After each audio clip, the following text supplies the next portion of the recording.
Hello everyone, welcome to our YouTube channel S K Sankalp. My self S के।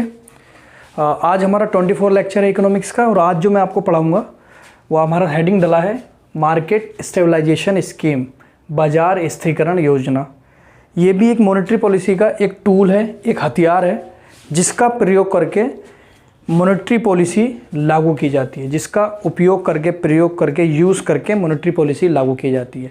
तो ये आपका नेक्स्ट क्या है, टूल्स है, मार्केट स्टेबलाइजेशन स्कीम। चलिए स्टार्ट करते हैं। ये क्या है, कैसे है।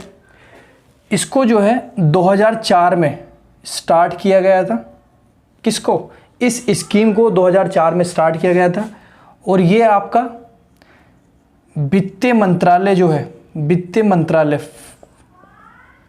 फाइनेंस मिनिस्ट्री जो है और आपके आरबीआई जो है, रिजर्व बैंक ऑफ इंडिया, इन दोनों की मिली हुई स्कीम थी। ये इन दोनों ने मिलकर स्टार्ट की थी।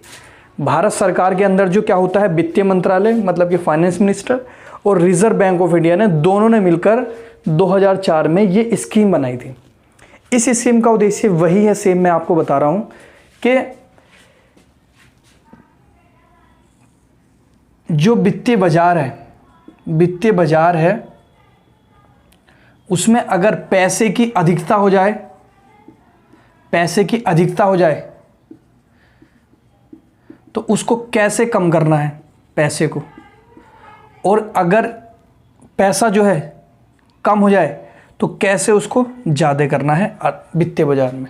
मतलब कि वही क्या करना है, स्थिरीकरण करना है, स्टेबलाइजेशन रखना है। ये नहीं कि सिस्टम बिगड़ जाए पूरा, नहीं, सिस्टमेटिक तरीके से चीज़ों को रखना है, स्टेबलाइजेशन रखना है चीज़ों का। यही पैसों का स्टेबलाइजेशन, मनी का, मुद्रा का स्टेबलाइजेशन। तो वही आपका इसमें पूरा सिस्टम मैंने आपको पहले भी बताया इन्हीं टूल्स का प्रयोग करके। जैसे फॉर एग्जांपल अभी हम थोड़ा सा एक डायग्राम के थ्रू समझते हैं। जैसे आपका ये विश्व है और ये आपका मैंने आरबीआई मान लिया और ये आपका मैंने वित्त मंत्रालय मान लिया, वित्त मंत्रालय। और ये मैंने आपका वित्तीय बाजार मान लिया, वित्तीय बाजार। ठीक है, इसको समझते हैं। इसको अगर समझ गए तो आप मार्केट स्टेबलाइजेशन स्कीम समझ जाएंगे।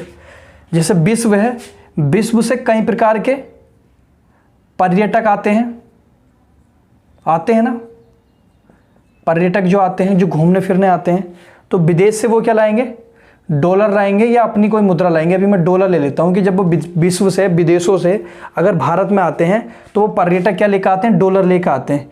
इसी तरीके से विश्व से जो इन्वेस्टर आते हैं, इन्वेस्टर का मतलब जो निवेश करते हैं यहाँ पे भारत में, तो वो इन्वेस्टर कहलाते हैं। जो भारत में कंपनी खोलते हैं या कोई काम करते हैं तो वो इन्वेस्टर है। वो भी कुछ ना कुछ क्या लाएंगे, जैसे डॉलर ही मान लेता हूँ, तो वो डॉलर लेके आते हैं। तो आपको पता है डॉलर जब वो लेकर आते हैं तो डॉलर तो भारत में चलता नहीं है। भारत में क्या चलता है, भारत में रुपया चलता है,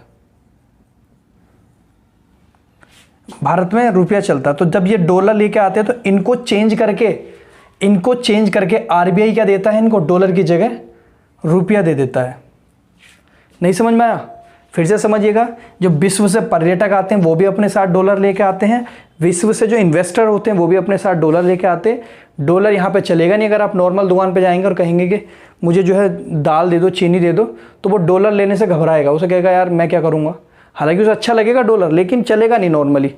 तो इसलिए जो है आरबीआई जो है, जो विश्व से लोग आते हैं उनके डॉलर की जगह उनको रुपया उनके हाथ में पकड़ा देता है। अब यहाँ पे एक चीज़ समझिएगा, जो वित्त मंत्रालय होता है वो किसके अधीन होता है, सरकार के अधीन होता है। सरकार में होता है मतलब वित्त मंत्रालय। मैंने आपको बताया था पिछले लेक्चर में कि सरकार जो है सरकारी प्रतिभूति जारी करती है, सरकारी प्रतिभूति जारी करती है। मतलब कि एक तरीके सिक्योरिटी, गवर्नमेंट सिक्योरिटी जारी करती है। ठीक है, वो गवर्नमेंट सिक्योरिटी किसको दे देती है, आरबीआई को दे देती है। अब आपको पता है आरबीआई इसका प्रयोग कैसे करता है। आपको पता है अगर आरबीआई इन सिक्योरिटी का प्रयोग इस तरीके से करता है कि अगर जो बैंक है, बैंकों के पास अगर ज़्यादा पैसा हो रहा है, वित्तीय बाजार में ज़्यादा पैसा हो रहा है, तो आरबीआई इन्हीं गवर्नमेंट प्रतिभूति को, सरकारी सिक्योरिटी को इनको बेच देगा और इनसे पैसा ले लेगा। तो इस तरीके से जो है पैसा कम हो जाएगा इनके पास।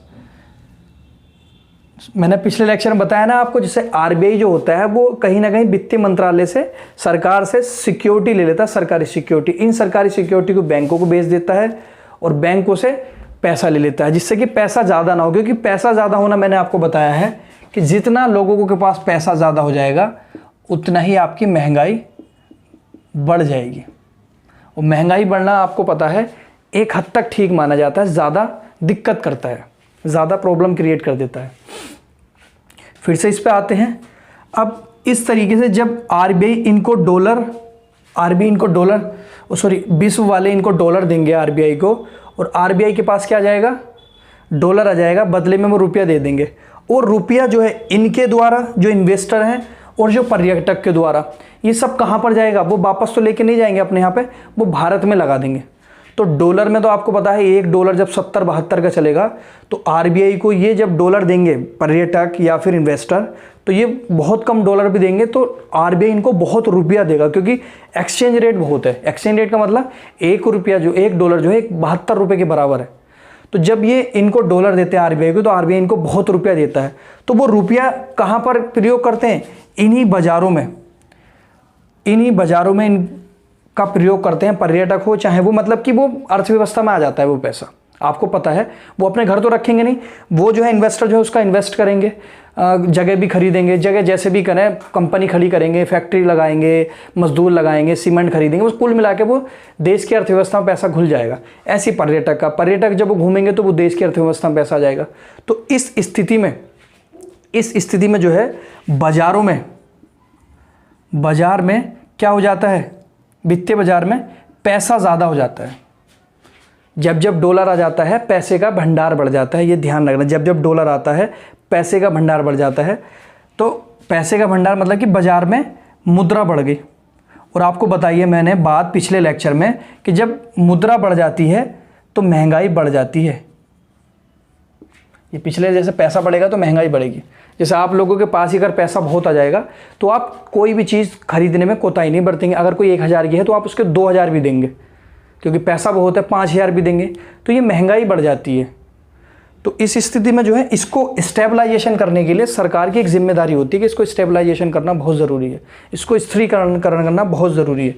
तो जब इस तरीके से बाजार में मुद्रा बहुत ज़्यादा हो जाती है तो महंगाई बढ़ती है। तो आपको पता है सरकार को इन्फ्लेशन मतलब कि महंगाई को कंट्रोल करना भी एक लक्ष्य होता है, एक टारगेट होता है।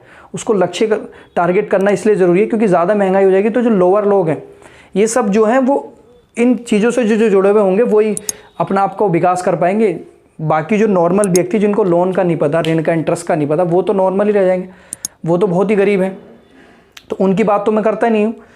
तो इस तरीके से जब महंगाई जो होगी तो बहुत कमज़ोर वर्ग के लोगों को दिक्कत आ सकती है। तो महंगाई को कंट्रोल करने के लिए क्या करती है आरबीआई, क्या करती है, वही वित्त मंत्रालय ने जो सरकारी सिक्योरिटी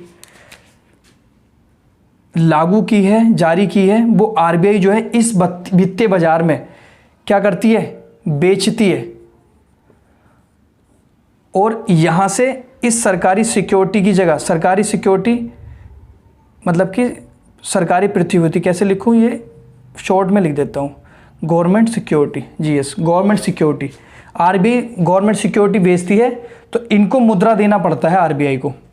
तो इस तरीके से जब ये गवर्नमेंट सिक्योरिटी मतलब कि गवर्नमेंट सिक्योरिटी में यही कि इतना पैसा है, ठीक है, इस पर्चे में लिख दिया है उन्होंने, बाद में वो वापस कर देंगे। अभी जो है आप हमें पैसा दो, ये गवर्नमेंट की सिक्योरिटी, आप टेंशन मत लो, हम तुम्हें एक कागज़ दे रहे हैं और इसमें इतनी मुद्रा जो आपसे ले रहे हैं इसमें चढ़ा दी है हमने। तो गवर्नमेंट सिक्योरिटी में वो लिख दिया, इनको इतनी मुद्रा देनी पड़ गई। ये क्यों देनी पड़ गई, क्योंकि बाजार में पैसा बहुत ज़्यादा हो गया। तो इसको कंट्रोल करने के लिए, पैसा कम करने के लिए सरकार जो है सिक्योरिटी जारी करती है। एक पेपर है उसमें लिखा हुआ है कि इतना पैसा हमने लिया है, तो ये गवर्नमेंट सिक्योरिटी जारी कर दी। यहाँ से वित्तीय बाजार ने आरबीआई ने वित्तीय बाजार से पैसा ले लिया, ठीक है, पैसा ले लिया। तो इस तरीके से जो है आपका ये कार्य करती है। और भी है, जैसे कई बार क्या होता है, मुद्रा लोकल लोगों के पास भी बहुत बढ़ जाती है। अगर आपको पता होगा, जैसे कि डॉलर है, कोई अगर आरबीआई से एक्सचेंज नहीं करा रहा है, आरबीआई से एक्सचेंज नहीं करवा रहा है, तो उस स्थिति में क्या है, वो लोकल लोगों से भी एक्सचेंज करा लेता है। जैसे कि छोटे छोटे जो एजेंट होते हैं, छोटे छोटे जो संस्थाएं होती है, उनसे भी क्या करवा लेते हैं, वो डॉलर जो होता है उनको एक्सचेंज करा लेते हैं। तो कई बार क्या है, उस वित्तीय बाजार में आरबीआई के पास अलग, वित्तीय बाजार में भी डॉलर की मात्रा बढ़ जाती है। तो उस स्थिति में ये रुपया भेजता है इनको और डॉलर इनसे मंगा लेता है। क्या कर लेता है, डॉलर मंगा लेता है। अगर आपको ये चीज़ समझ में नहीं आई तो परेशान मत होना, एक चीज़ दोबारा से समझिएगा कि जब वित्तीय बाजार में पैसा ज़्यादा हो जाता है तो आरबीआई, जो सरकार ने सिक्योरिटी जारी की है, वो आरबीआई वित्तीय बाजार में सरकारी सिक्योरिटी बेचकर पैसा कम कर देता है वित्तीय बाजार में से, जिससे कि महंगाई क्या हो जाए, बाजार में जब मुद्रा कम हो जाएगी तो महंगाई क्या हो जाएगी, कम हो जाएगी। तो इसी को क्या बोलते हैं हम, स्टेबलाइजेशन।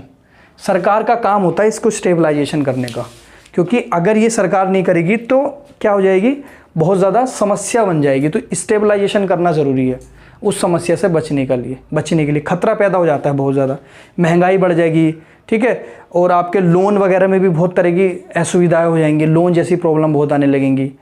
तो ये चीज़ें बहुत दिक्कत करती हैं, समझ रहे हैं आप।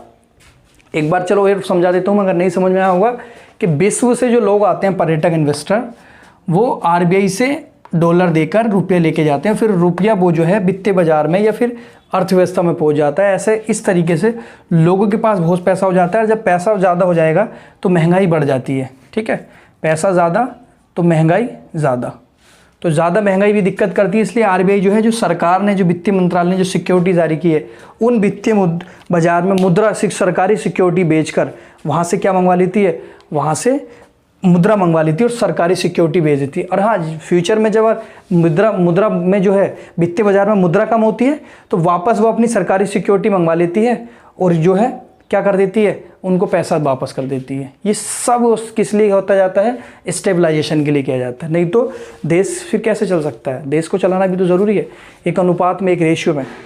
तो आई होप आपको ये मार्केट स्टेबलाइजेशन स्कीम समझ में आई हो। 2004 में वित्तीय मंत्रालय और आरबीआई ने मिलकर स्टार्ट की थी। आज के लिए इतना रखते हैं और थैंक यू सो मच। और प्लीज़ चैनल अगर हमारा अच्छा लगता हो, वीडियो समझ में आती हो, तो चैनल को डू लाइक, डू सब्सक्राइब ज़रूर करते रहना, कमेंट भी प्लीज़ करते रहिएगा। Thank you so much.